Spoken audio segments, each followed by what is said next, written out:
tonight, new details from a document produced by Chinese military scientists where they discuss weaponizing SARS coronaviruses 5 years before the pandemic hit.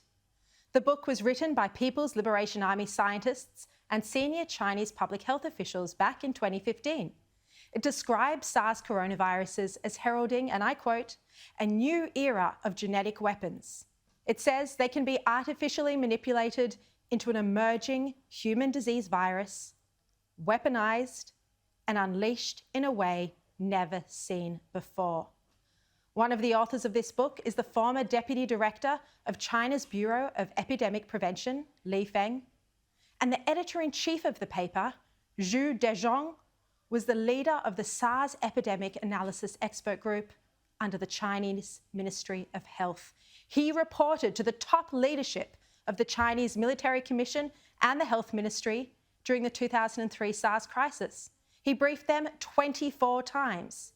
He also prepared 3 reports for the General Office of the Communist Party's Central Committee and the General Office of the State Council.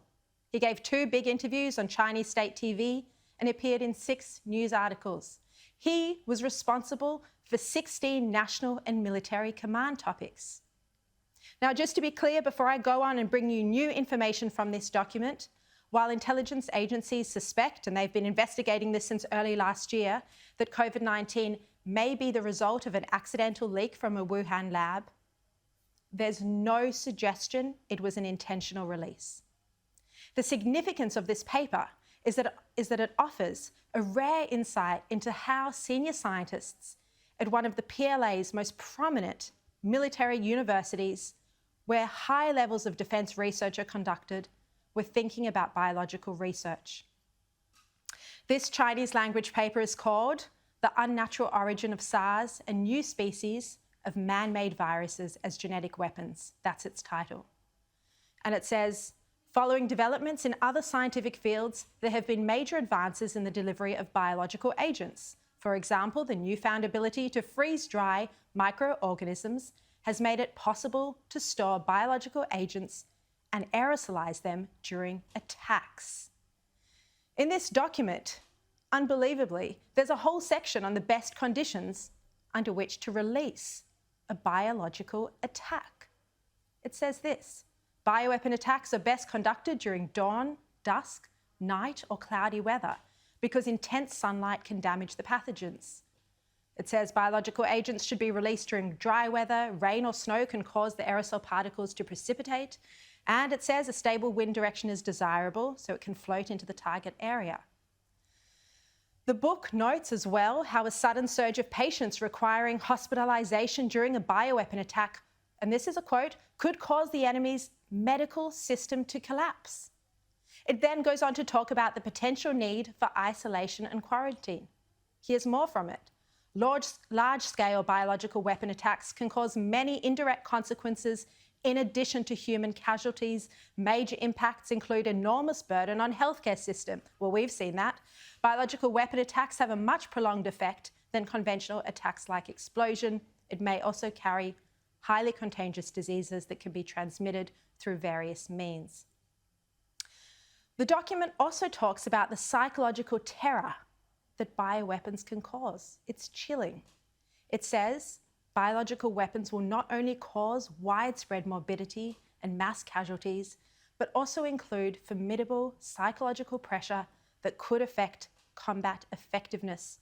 Just like other disasters, people will live under fear of attack for a considerable period of time, causing brief or lasting psychological impairment among some.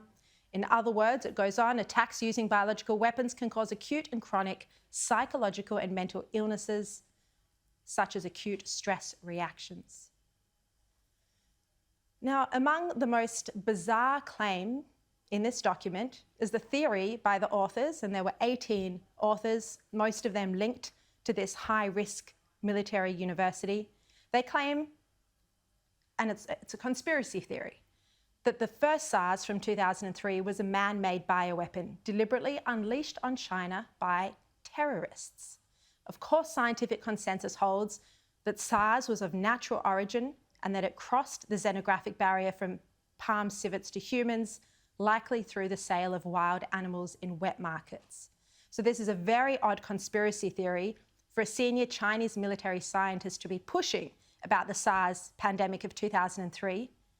And it's very similar to China now claiming that the COVID-19 pandemic was brought into Wuhan in frozen food or by the American military. These are conspiracy theories that the World Health Organization irresponsibly gave credence to in its recent whitewash of an investigation. But this isn't just a random conspiracy theory from a senior military scientist. This shows what senior scientists are teaching the next generation of military scientists coming through. As well as reporting to the Chinese Ministry for Health, Zhu Denzhong also held the position of professor and doctoral supervisor at the Air Force Medical University's Military Epidemiology Department. Here, he trained more than 100 PhD and other students, putting this idea into young scientists' minds that SARS from 2003 was a bioweapon inflicted on them by foreign terrorists. One of his students actually went on to write a thesis about this very topic of SARS being of unnatural origin. And that thesis was uncovered, I found out today, by a group of internet researchers, investigators who go by the name of Drastic. I mean, this is a war mentality, teaching Chinese students the best conditions under which to release a bioweapon. This is very dangerous stuff. Yet this editor-in-chief of this paper was successively rated as an outstanding teacher in the Army. He was given the gold medal of the Military Academy Education Award. He was recognized as an advanced individual in the national SARS prevention and control work, ranked as an outstanding party member of the General Staff, and he still enjoys special government allowances.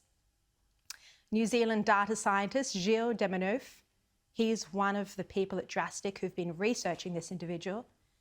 He told me today, you would think that Zhu Denzhong may be some fringe scientist based on his conspiracy theories about SARS-1. Well, he is not. Instead, he is a renowned epidemiology professor at the 4th Military Medical University.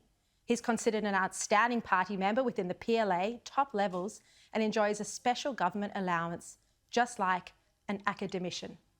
His training was really good for sure. This is what Gilles says. In 1981, he went to do some postdoc study in the US at the very top Baylor College of Medicine and in the US CDC. These days, he's busy teaching his very special theories to doctoral and postdoc students, at least 53 and up to 100 so far, who form the latest generation of PLA scientists. It's just extraordinary that this is what they're being taught at university, how to unleash a bioweapon attack, as recently as 2015. This 263-page paper was published by the Chinese Military Medical Science Press. That's a Chinese government-owned publishing house managed by the General Logistics Department of the PLA. I've confirmed, while investigating this story, that senior State Department sources obtained this paper and analysed it during their investigation into the origins of the coronavirus back in May 2020. Former Secretary of State Mike Pompeo and his chief China advisor Miles Yu then made a passing reference to it in that brilliant Wall Street Journal op-ed that they wrote back in February. They said a 2015 PLA study treated the 2003 SARS coronavirus outbreak as a contemporary genetic weapon launched by foreign forces. I tracked the paper after this. It circulated among Chinese dissident communities online. It came across the desk of Luc de Pulford. He's the coordinator at the Inter-Parliamentary Alliance on China, the global group set up last year to raise awareness about China's human rights abuses. He said to me that if this document is representative of the scientific thinking of those who advise the top leadership of the Chinese Communist Party, then there are very serious questions which need urgent answers. The revelation about this document and much, much more on China's bioweapons research program features in a book I've written. It's called What Really Happened in Wuhan. It will be published by HarperCollins in September this year. It's available for pre-order from Booktopia now. If you want to buy it, which I suggest you do, of course, the link is at the top of my Twitter page. And if you're not on Twitter, which would be a wise decision, then just Google what really happened in Wuhan and Booktopia.